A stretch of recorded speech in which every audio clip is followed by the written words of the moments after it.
Okay, welcome to our review. Semester 1 is over. We're on to the exam, and I picked out some questions for you that I thought you'd like to see. I thought they're probably a little bit more important than some of the other ones, so I wanted to make sure I said something about them. We'll go through them, sit back, relax, get your pencil. Got lots to write, lots to do. Not the shortest video in the world, but you're here because you want to be. So, I got a little secret, maybe some important information towards the end of the video somewhere. If you stick around for that and you watch the whole thing, you'll get that piece. That's nice to hear. So let's get down to it, and I'll just scroll through the questions on the review here and kind of work through. Most of them are pre-done, so I'm going to write over the top. Makes it a little bit quicker for me, keeps the video shorter, and trust me, that's a necessary at this point. So let's get to it. So if we scroll down here on review guide 1, this is the multiple choice one. I did say I wasn't going to do a lot with this, but here we go. So on this review, we're going to start with number 3. And number 3 is one of those questions that we haven't talked about a lot, but it's probably pretty important that we do, is what is a relation and what is a function? Now, remember, a relation is any comparison of two things. It doesn't mean that there is a relationship there, though, even though it's called a relation. How funny is that? Doesn't mean there's necessarily a pattern. There's a couple rules. Usually relation doesn't have a strong bond, but functions generally do. But the one piece that you have to have for a relation, two things being compared, to be a function, two things being compared with a strong pattern, is this. And I'm going to go to the sheet here, and you can see that I say recall that every x value must go to 1 and 1y only. So this would be an example of not a function. See how this x value, or what we would say is an x input, something that goes in. If you remember our vending machine, I would press the button B1 and I would get Snickers, let's say. So B1 gave me Snickers, and every time I press B1, or my input, beep, beep, beep, always gave the same output, the same Snickers. But if I ever press B1 and sometimes got a Rolos or Skittles occasionally, then I'd be like, what the heck? I wanted a Snickers. That would mean it's not a function. So every input, every x value that I put in should kick out one specific y value, no matter what. So in this case, if you look down here on paper again, notice this input or this x value is kicking out two different y's. That's an example of something that wouldn't be a function. So what does that mean in the problem here? It says which relation is a function? Well, here's what that looks like. So if we look across the first one here, remember these fancy brackets just means a set, in this case a set of points. As we go along, every time we see an input, it should have one output. And it should always go to that same output. If it ever goes to a different one, we say it's not a function. So if you look here, I see the input of 1, it goes to 3. The next time I see 1, if I do, it should go to 3. But you'll notice right away that 1 goes to 5 there. So not a function. If we look at B, same thing. Here's a 0. It goes to 2 originally. And then if we look at it again, now it comes up again, and it goes to -5. Again, not a function. And then C goes to 4. 0 goes to 4. It just happens to be 0 again, just a coincidence. And then we see 0 goes to -5 here. Again, not a function. So the last one is a function. If you look at all the x values, there's none repeated, but that's beside the point. No x value goes to another output. They all go to the same one. All the domains go to one exact range. And you're like, wait a minute, Mr. Hallam. Look at here. This input, this 1 goes to 5, and then this 0 goes to 5. Is that okay? Sure, it just means it's a boring vending machine. It means if I press 0, I get a Snickers. And if I press 1, instead of getting something different, I get another Snickers. It's okay. It just means that there's a lot of Snickers in the vending machine. That's fine. All right. Going down to number 4, it says the function g is defined below. So we get this function, -1/2 x plus 7, right? And it says here, it says if the range of the function of g is these two values, 4.325 and 6.225, if that's the range, ask yourself what is range, and remember range is a y value. So really what are they giving you? Two y values here. That's what they're giving you, two y values. It says what's the domain? So usually we're given domains and we find y's. In this scenario they're giving us the y's and we find the x's. Not a big deal. We plug in the y values, solve for x. We can do that. So that's what we've done here. So you can see these arrows go over to the two parts. Here's me taking the function g of x, plugging in the y value, or g of x, because g of x is function notation. It's still the y value. 4.325, you can see me work through it. I come up with 5.35 for x. So right away, if you look at that, you start eliminating answers because we've done part of the problem, right? A doesn't have a 5.35 in it, and neither does D. So A and D are gone. We're down to 50-50. So we solve the other one over here. we plug in 6.225 and we solve for it, and we come up with 1.55x, right? And you'll notice that B is the only one that makes sense for that because C's got a negative. But be careful with C, and this is kind of the point of multiple choice tests, is that a common mistake, I do it all the time, you do it all the time, is to drop negatives. Why? Is because we don't want to? No, they're little and they're small and we've got a lot of them and we don't see them all the time. So in this case, what they did was they put a negative in there. If you drop this negative for the -2 here, or if you drop this negative, or wherever you drop your negative, you would get that answer C, and you'd be like, oh, look, it's the exact number that I have. But it's a wrong answer. So don't forget that these multiple choice tests have wrong answers in them. So when you first get your answer, if you're super confident, move on. But if you're a little bit I'm not too sure about this one, go ahead and look again. Look for little things like negatives or maybe small mistakes that you might make here or there. All right. With that said, moving on. Question number 6 here. It talks about Mrs. Springer. She buys a house, $150,000, 15 years ago. And it says that her purchase has increased, so it's going up, right? Which could be exponential, could be linear. We don't know yet. It says here next that it's going up by $5,000 a year. Per year. Anytime that we see the word per, we know that that means linear, or kind of our slope, right? So it's going up $5,000, another year passes, goes up $5,000, another year passes, goes up $5,000, another year passes. And so we know it's linear. So if we sketched it out, this is kind of what it looks like if you look down here on the graph. You can get it, it's not a graph, it's a sketch. I call it a sketch, right? It kind of gives us an idea of what it looks like. Goes up $5,000, goes over a year, up $5,000 over a year. Okay, so that's visually what you want in your head. You kind of want to have a picture of what's going on. So let's see what it's asking us here. It says, after 15 years, which of these would describe the range of the graph? Again, you got to know what range is. Range then is where that function makes sense up and down. How far down does it make sense, or can you find it? And how far up does it make sense, or can you find it? I say the both there because it makes sense for the situation, but realistically for a function, we look how far up and down it goes. So it's kind of a double duty. So in this one, it's easier to rule out answers than it's going to be to find the right one necessarily. So let's read through these and see if we can cross them off. So the first one says all positive real numbers. It's kind of intriguing. I like the fact that it says positive because negative values make no sense for value of the house. I guess if it was a negative, if he's paid a negative $150,000, it means they paid you to take the house. Doesn't make any sense. So positive values, that's intriguing. So A is a possibility. We're not sure if it's right yet, though. It's not, but it sounds pretty good. And if you didn't know what the right answer was, you would pause there. Say, that's not a bad answer. Let's look at B.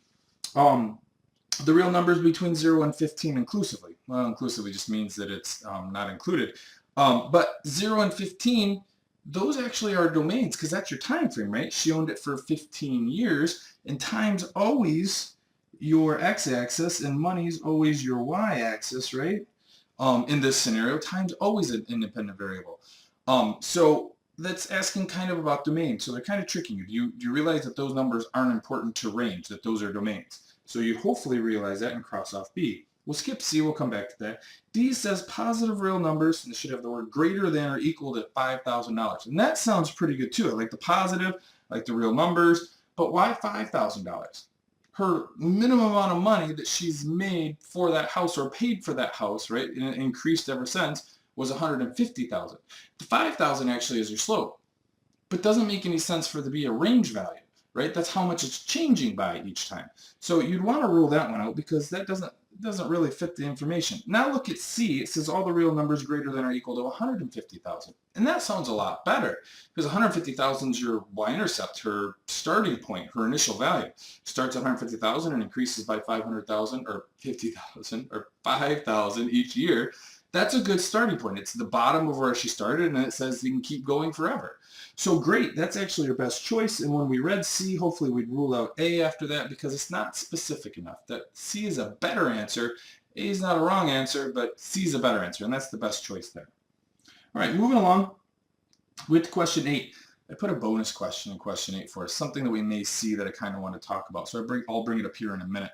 But the original question says that Brigham, I think that's how you say it, Brigham's riding his bike to Sarah's house. Maybe it's his girlfriend for a Super Bowl party. Maybe it's just a friend. Whatever it happens to be. It says, which of the following statements would be the proper description for the section B to C?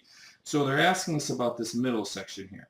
So the first thing we need to do, this goes back to our function unit, unit 1, is realize what our scales are. And so our x-axis, our independent variable is time, and our dependent variable is distance. So distance versus time. We've done a lot of those. We're pretty good at them. And in distance versus time, we know as time passes, if there's no change in distance, up or down, he's standing still. And that's what B to C is saying.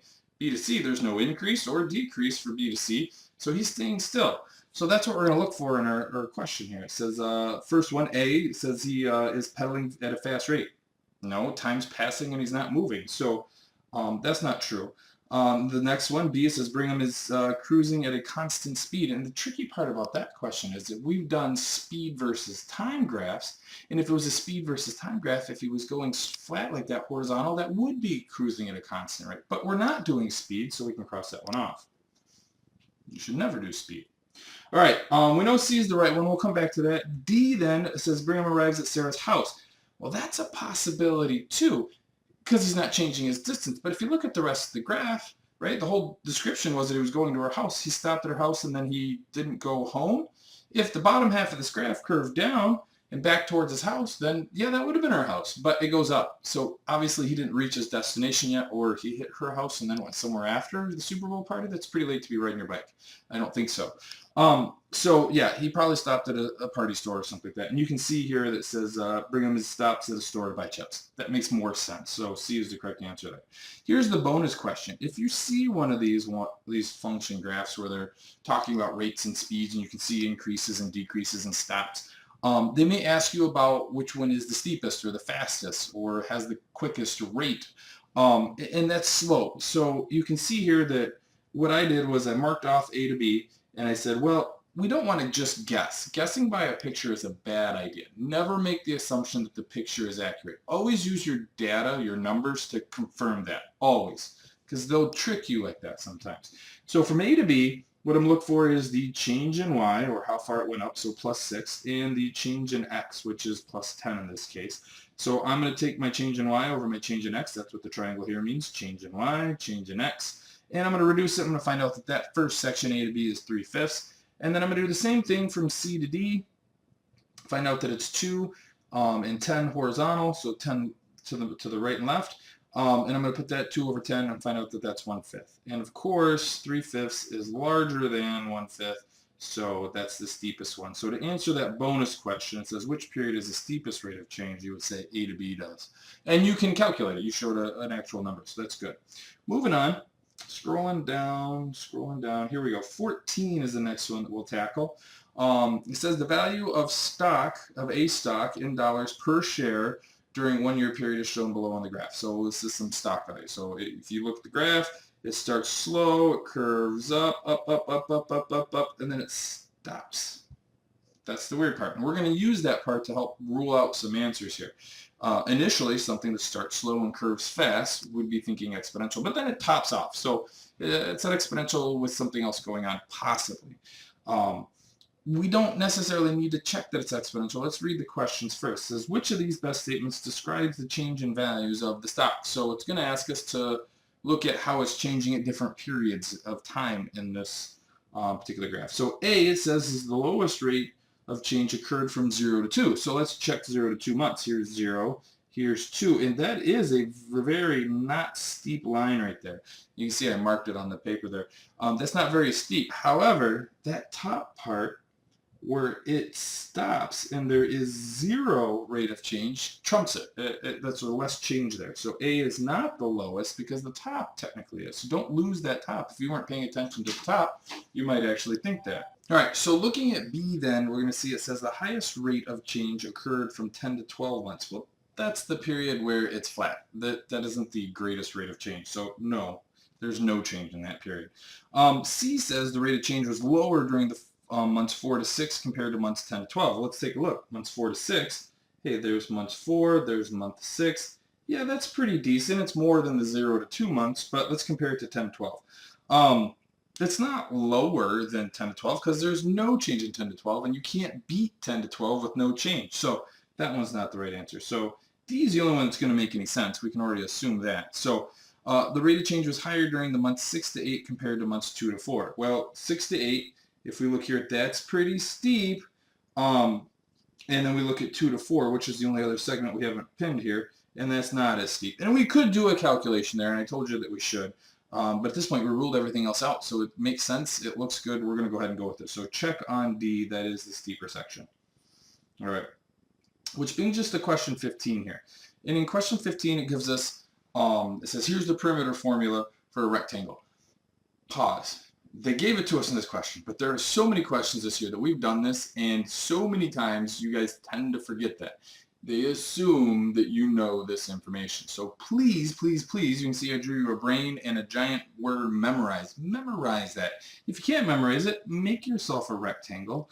They're not complicated to draw, and label it. Hey, there's a length, there's another length, there's a width, and there's another width. Guess what? The perimeter is equal to 2 lengths plus 2 widths. That would give you the whole distance around. So memorize that. Just do yourself a favor. So having that said, what we're going to do is it asks us to solve for W, which means we're going to isolate W, reverse order of operations, of course. So I'm going to put ROO over here because you remember what that means. So with reverse order of operations, means we're going to tackle addition and subtraction, then we're going to do multiplication and division, and then clean up anything else that needs it. So in this case, if we're solving for W, I'm going to put that W there. I'm going to move the 2L away because it needs to be subtracted to the other side, and you can see I did that here. So subtract the 2L to the other side, and then finally the last thing to take care of is that 2 divided by 2. Now technically you're kind of done at that point. You can have P minus 2L all divided by 2. It's not wrong, but since there's a number in the numerator and denominator that are divisible with each other, they have something in common, you should take it another step. And you'll notice that your answer isn't in that form that we left it. So we do have to take it one more step. Sometimes students struggle with that. It means that you divide the first term in the numerator by 2 and the second term in the numerator by 2. So if you do that, P divided by 2, subtract 2 divided by 2 times L, or 1, or just L, that's what you get. And B is the correct answer for that one. All right, moving along here to 18. 18 is going to give us 3 different inequalities, and then it's going to ask us which ones are equivalent. The directions on that may be confusing, so that's kind of why I brought this one in. I wanted to make sure that you knew what it was asking. It means solve each of those, find what the solution set is, and then compare them. Which ones are the same as what you're looking for. So if you can see that I worked through, here's one, I worked through that, right? Reverse order of operations, of course. So I find out that x is greater than or equal to -2. Did you have to graph it like I did? No, but I did. It makes it a little more visual. So there's your circle, included, graph to the right. If you do part 2, there's a catch here, and this is probably why they put this question in here. You'll notice that the first step that we go to do this, we're going to divide by a -3. And the only rule that's different between linears and inequalities is this rule, which is if you divide or multiply by a negative, I'll circle it on the paper here, you must flip your inequality. So we're going to flip that sign, and then we find out that x is less than or equal to -2, so we shade 2 and then graph to the right, or to the left on this one. So those are not alike. The first one and the second one are not alike at all. And the third one, you can see I solve it out. It ends up being x is greater than 2, and we shade to the right. So the graph confirms it, but these two equations are the same. So if they're the same, that means the solutions, should I say equations, inequalities are the same, so the solutions are going to be the same. So the only one that makes sense here is B, being that 1 and 3 are the same solution set. All right, moving along, 21 looks like it's the next for us. So 21 asks us to simplify a compound inequality.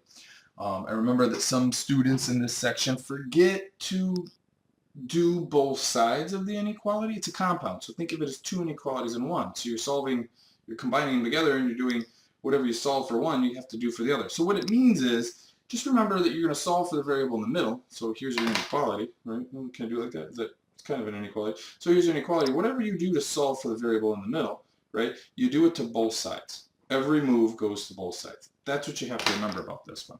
So if you look here, the first step I do is reverse order of operations. So add 15 to both sides. I don't know if I'm in the video frame, so I had me. There we go. We'll scoot me over a little bit. There.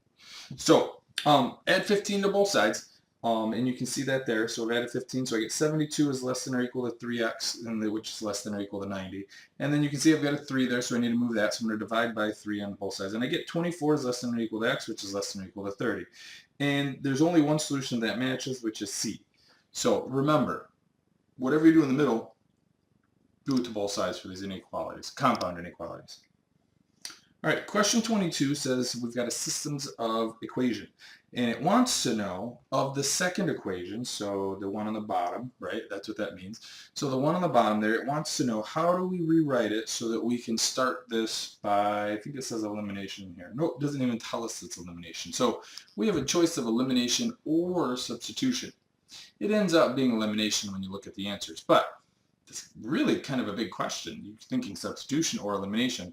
You're going to have to make that decision.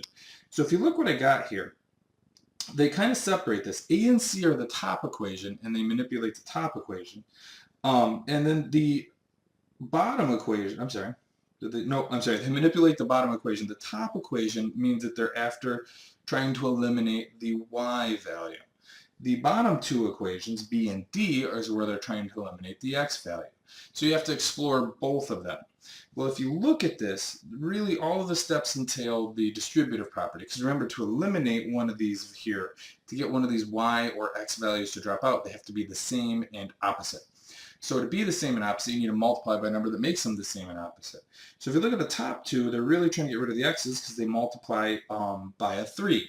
And if you multiply by some form of, I'm sorry, not x's, the y's. You multiply by 3, that's going to make those two be some form of 3. But where they make the mistake is, on the first one here, they multiply by a 3, and they don't do it quite right. They should have multiplied by a negative 3, and they don't. So that first one is wrong. On the second one, when they go ahead and multiply here, they don't multiply the last piece by a negative 3. So that one doesn't become right there. Oh, I'm sorry. The first one, I was trying to figure out where I did wrong. On A, they should have multiplied by a negative 3 to the whole thing. And that first value, that 6x, should be a negative 6x. So that's where that one's wrong. On C, they don't multiply the last value, 5, by a 3. They multiply it by a negative, but they don't multiply it by a 3. It has to be multiplied by 3. Remember, the distributive property has to be multiplied each term inside that whole equation. And so they don't do that right. And if you go down to B and D here, D is where they're trying to get rid of the x values. So they're going to multiply by a factor of 2. So if you look at multiplying by a factor of 2, it should be a negative 2 if we do it right. The first one's right because it's a negative 4x. That works. But look at the middle term. They multiply by 2, but not a negative. So that's wrong. So A and B and C are wrong right now. Look at D. The first term is multiplied by negative 2, becomes a negative 4x. The middle term, or the y value, right, becomes a negative 2y. That's multiplied by a negative 2. And then finally 5 is a negative 10, so it was multiplied by a negative 2. So that's the one that all parts are multiplied by the correct right number.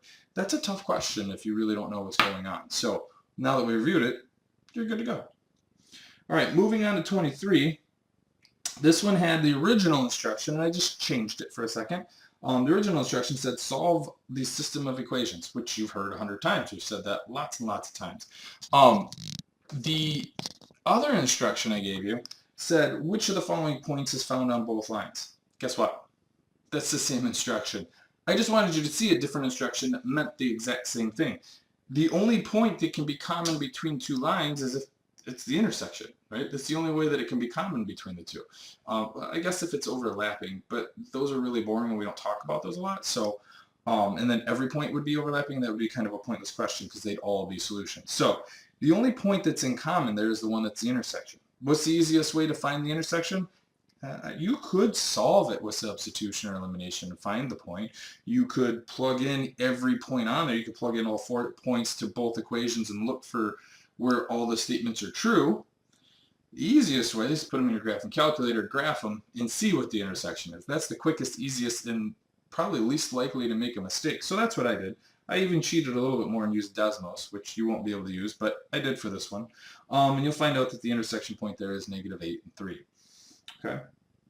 Moving on to 24, it says that Sophie graphed the line. She gives us the line there, -1/4 x plus 3. And it says which ordered pair or point could not be on the line. So basically they give us 4 points. Which one's not part of that line? Which one's not on it? So you could plug all those in, find the true, see if it makes a true statement or not for each one. A little bit more work intensive. Or you could put that in your calculator, hit second table, and you're going to get an image like this, and you can scroll through the table and see if those values are in the table. You'll notice here that the reason I picked C is that 0 and 3 right there, right? 0 and 3 match up, and this is negative 1/4 and 3. So this is a linear function, so it's always increasing. So if 0 is 3, negative 1/4 for x input, right, can't be 3 as well. It has to be something less than 3. And you can see that that doesn't, or sorry, in this case, more than 3. It fit between that negative 1 and that 0, so it's not there. And that's the wrong answer. And if you scrolled through, guess what you'd find? All of those points would be in there. All the rest of them would be in there. So use your calculator for that one.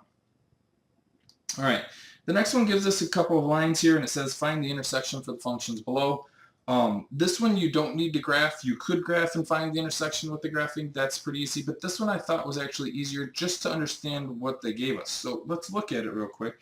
Notice what I wrote here for the first equation in orange. It says it's increasing and has a y-intercept of 3. How do I know that? Well, the y-intercept is, I'm sorry, the slope is 3, increasing, going up, and its y-intercept is positive 3. So it should go up and it should go positive 3.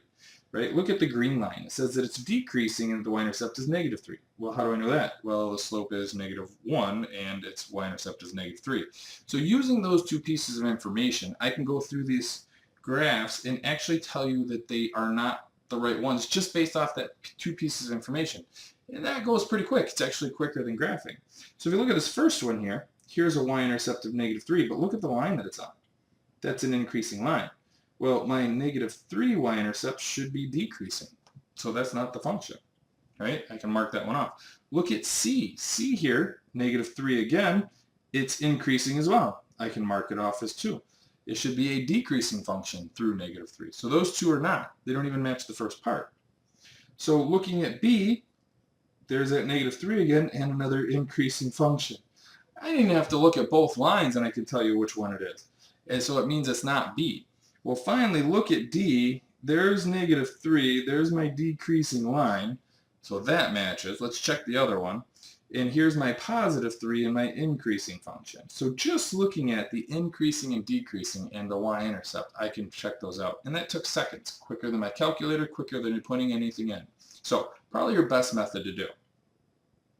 All right, scrolling down, we're going to get to graphing an inequality. So 3 rules, or 3 parts, I guess I should say, for graphing an inequality. 1, graph the boundary line so you know where things are started. Check to see if it's dashed or solid, right? If it's dashed, it's less or greater, and it's less than or equal to, or greater than or equal to, then it's a solid line.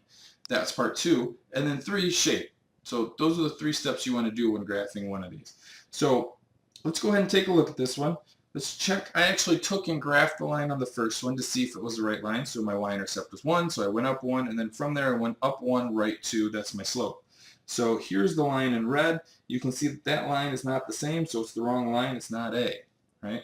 So I look at C. C has the right line, but B does not, so I can cross B off. That's the wrong line as well. So I've only down 2 graphs based off just looking at the line. Well, both of these graphs are dashed, so I'm going to go ahead and assume that that's a less than sign, and it is, so the dashed is correct on both. So we have to go to step 3 to decipher which one is correct, which is shading below or above. Here's how this works. If and only if it's in slope-intercept form, y equals mx plus b, it does not work for standard form, right? Y equals mx plus b. If it's y less than, and it's a less than sign, or less than or equal to, you shade below. If it's y and it's a greater than sign that follows, then, or greater than or equal, you shade above. So we're going to look at that. Look at ours. Ours is y and it's a less than sign. So y less than means I shade below. So D is not the correct answer because that would be shaded above. So D is not the correct answer, and C is because it's a correct line dashed and shaded below. So those are the only rules you have to know for those. Actually easier to do those by hand and know it than it is to put those on a calculator sometimes. All right, 28 says here's an equation. Says find the x and y-intercepts. That's the gist of what it's saying there. So here's the great piece about this. All intercepts have a 0 for one of the coordinates, right? The x-intercept has a 0 for the y-coordinate, and the y-intercept has a 0 for the x-coordinate. So usually what I do is I make a fancy little table like this, and I plug in the zeros. So here's a 0, here's a 0. This will be my x-intercept. This will be my y-intercept. Okay, again, based off of where the zeros are. And then I just plug those zeros in. You're like, Mr. Hallam, didn't you used to put that in standard form first? Yeah, usually I do. But the great thing about intercepts is if I plug in 0, it doesn't matter what form it's in, as long as I solve for the other variable, I get the coordinate for the intercept that I'm looking for. So I don't need to change its form to do this question. So looking at this one, I took it as it is, negative 6x equals negative 3y minus 2, and I plugged a 0 in for my y coordinate. You'll notice I didn't write it, it drops out, I solve for it. My x coordinate then is 1/3. So my x-intercept is 1/3 and 0. So 1/3, 1/3. Actually, I can do just that part, and if I'm confident with my answer, I can rule the rest out. Look at the x-intercept for D, 2/3, not right. X-intercept for B, negative 1/3, if I'm confident, I mark that off, and negative 2/3 for x. I did one of the two and I got the right answer. If you're paying attention and you're confident with your skills, this test can be very easy. Notice that none of these we've had to do basically everything to find the answer. There's only been a few, I say none, a few of these we've had to go all the way, but most of these, if you do one part of the problem correctly, you're done. You can actually rule out all the wrong answers after that. All right, I'm going to go ahead and move on. Scrolling down, scrolling down, scrolling down. All right, we're on to 34 here. It says, which situation best shows a constant rate of change? So really what it means is, do you understand what constant rate of change is? Or what is constant rate of change? Well, it's the change in y over the change in x, or how it moves up and over constantly at the same amount each time. So let's see if we can read these situations and decide if they increase or decrease at a constant rate, and it should always be about the same rate, and it should always continue on that pattern. We'll skip over A because we know that's the right answer. We can see that. But B says the number of points per game Evan scores in a B basketball games. Well, okay, I'm imagining Evan scoring points. Imagine the next game. Can he score a constant amount, so let's say 5 points extra each game? Does that even seem realistic? He could be improving and maybe he scores more, but it's going to be all over the place. He's got to have a bad game somewhere. He can't constantly always score more points. That's just not likely. So it's a little bit more random than that, so it's definitely not B. Looking at C, questions that Jennifer misses on a quiz. Again, if she's an A student, she gets A's all the time, so she's going to make about the same value. She's going to get about A's on every quiz, so those wouldn't be constantly increasing. They'd be a constant and the same. If she was a low student and then constantly increase, that'd be great, but at some point she's going to top off. Let's say she's the smartest girl in the world at some point, she's still going to get 100%. She's not going to miss any questions. So it's still more likely a random event. She's going to do good, she's going to do a little worse, a little better, a little worse. It's going to be more like that. So a little bit too random to be a constant rate of change. It doesn't make sense for it to constantly improve or constantly decrease. Different amounts, but not constant. The last one says number of friends Daisy makes each year. That's actually probably more exponential than anything. So let's say Daisy makes one friend the first year, and then she the next year she makes 2 friends, but she makes those friends on the next year, their friends' friends, and then their friends' friends. If you watch if you did the pay it forward extra credit, that makes a lot more sense. That's actually what that whole activity is about. It's probably more exponential than not. I don't know how she makes friends, but I doubt it's at a constant rate. I just can't see it. So the only one that actually makes sense is the number of eggs Rick gets in D dozen of eggs. He gets a dozen, it's 12 eggs. He gets another dozen, it's another 12. It's always increasing by 12. That one stands out as the only one that makes sense to be a constant rate of change. All right, continuing on, we get to question 40. We're into exponentials now, so let's break some of this down a little bit. This one goes on to talk about that John has an equation here that tells him how much money he's going to make after X years based on a $609 investment, meaning he put $609 into an account somewhere and he's getting this formula for his money. All this question is asking you is to identify the pieces of it. Eventually it says which statement accurately describes the rate. So it just wants to know what the rate is. So to be able to do that, you needed to be able to pull this piece of information out. Y equals A times the quantity of 1 plus R times R raised to the power of X. And then you needed to know that R was your percent rate or your rate of change. Which this is where most students struggled in this center section with the parentheses, 1 plus R or 1 minus R or 1 plus R divided by N. That center section where the growth factor was is where most kids struggled on our quiz for that. All right, so looking at that, it's 1 plus the rate. That means that our rate as a percent has to be changed to a decimal. So it's 1 plus whatever the decimal is. So all we need out of this is the decimal part, 174. And then we need to change that back to a percent. So it means move the decimal 2 places to the right, or we find out that it's 1.74% that he's making on top of his interest. And there's only one of those that makes any sense, and that's C. Well, I guess A is close because it does have the 1.74%, but notice that it says that it's a losing money, and John is obviously gaining money because the B value is greater than 1, right? That's a growth, right? If it's a decimal, that means he's losing money. If it's greater than 1, which it is, then he's gaining money. So while A is a close contender, it's still wrong. The other two are crazily wrong, and you don't even consider those. All right, so moving on to 42, getting towards the end here, we're almost done. 42, notice that it says it's decreasing right away. We can mark that off in our information. And it tells us the rate that it's decreasing at, so we know our R value right away. That's nice to see. And then they actually give us the equation. So we just need to mark off which ones are right or wrong. Well, look at A. It's 1.18. We just said if it's decreasing, it has to be a decimal. 1.18 is greater than 1, so it's not a decimal. So that's actually a growth version of this problem, but that's wrong. B is probably the most common mistake made with these. You forget to subtract the 1 or the rate from 1, or just use the rate. So, and that's what happened here. You took the rate at 18%, changed it to a decimal. Great, good first step, but then you just plug that in as your growth factor, or in this case, a decay factor, and that's wrong. So B is wrong.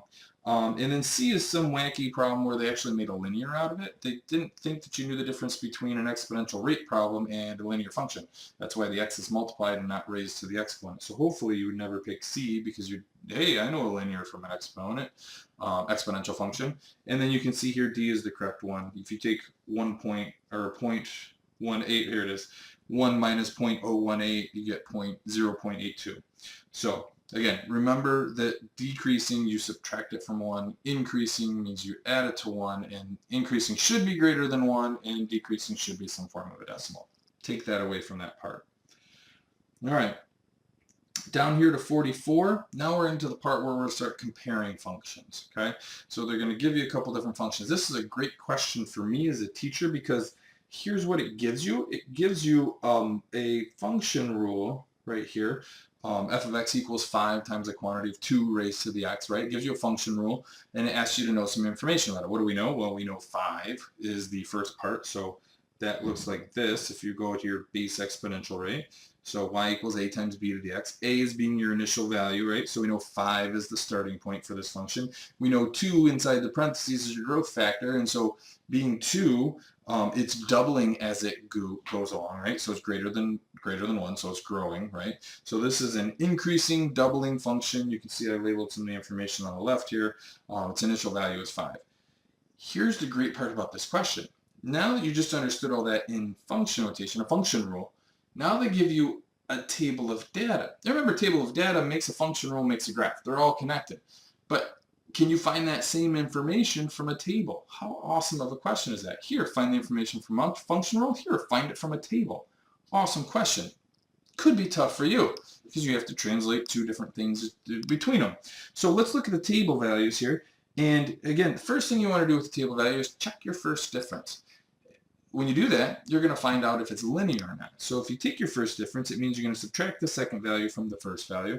And if that's constant between all the values, it's a linear function. Well, look at the first. It's negative 20, then it's negative 10, then it's negative 5. That's not constant. So it's not a linear function.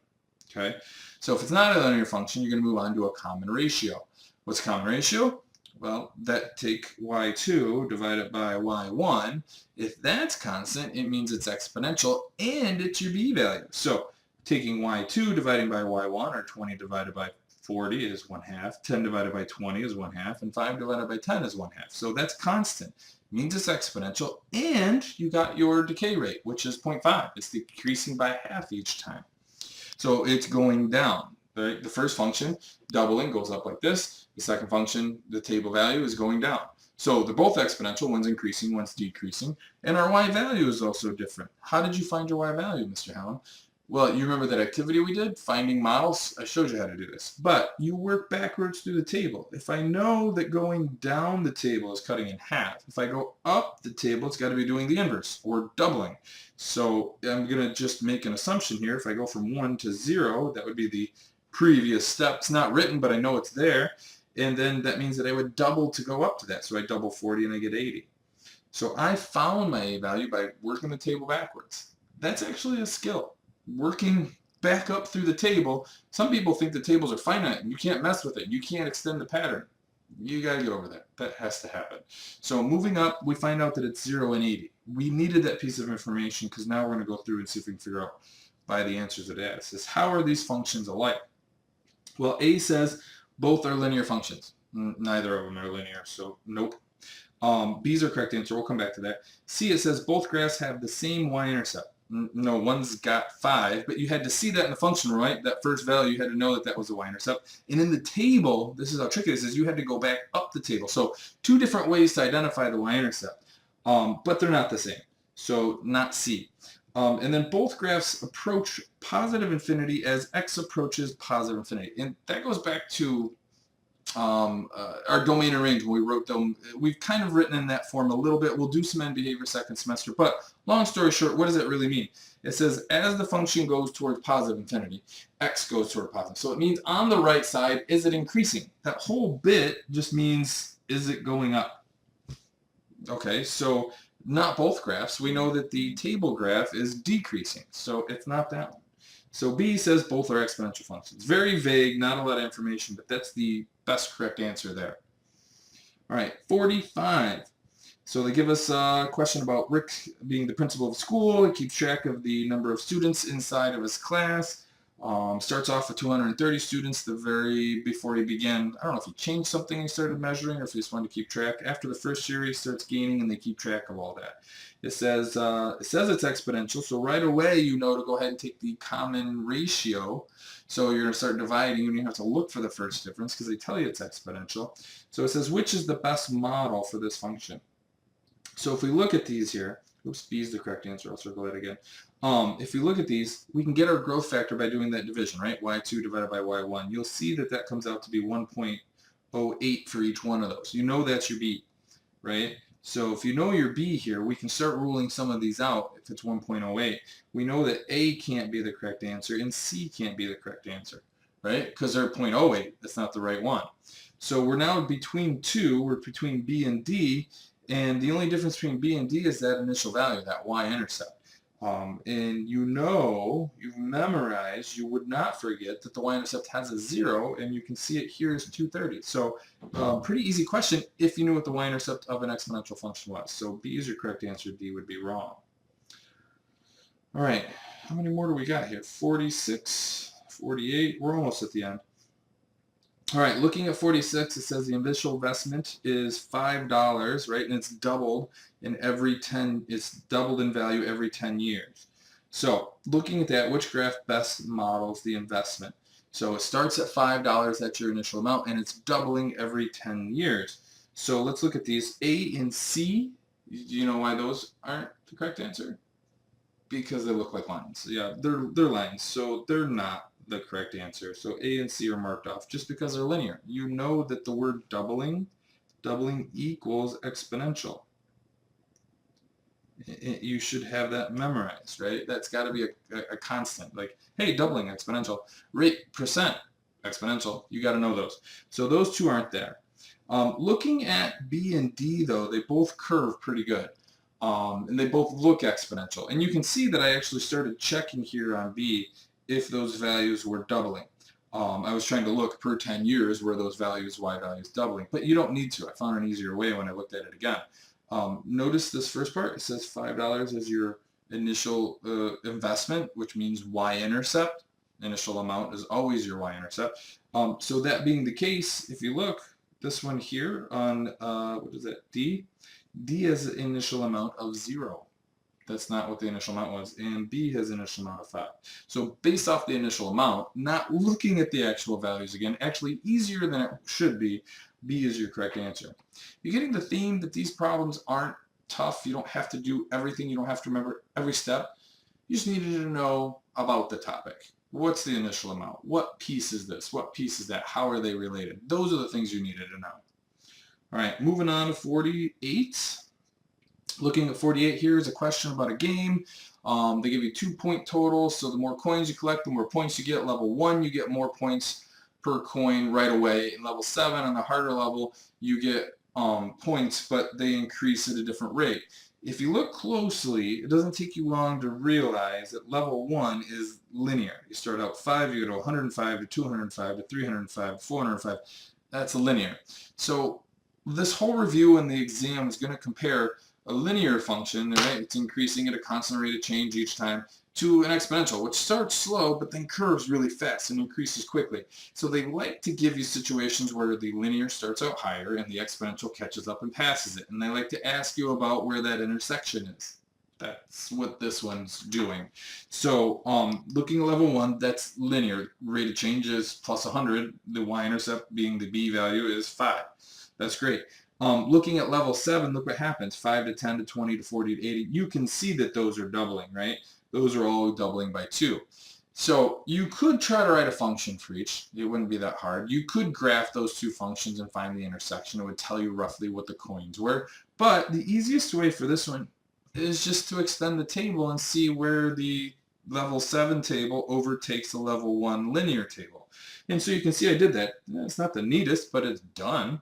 So if you keep adding 100, you get down to 9 is 805. And if you keep doubling the level 7 values, you keep doubling, you'll find out that 9 is 1280. And that's really what it's asking, right? It says, where does level 7 exceed the point values in level 1? Well, 9 coins is when that first happens.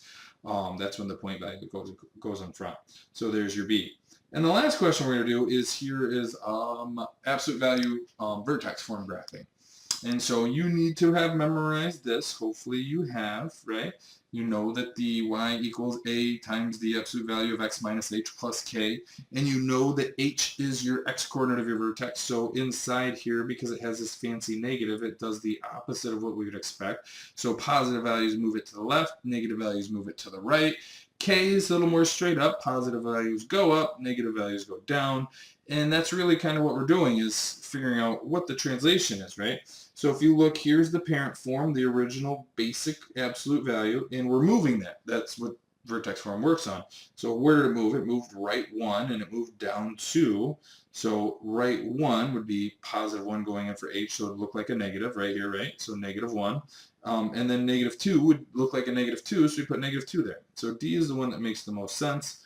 I think you guys are good at those, but I did want to review it really quickly. So there's the end of the notes. You've gotten through those.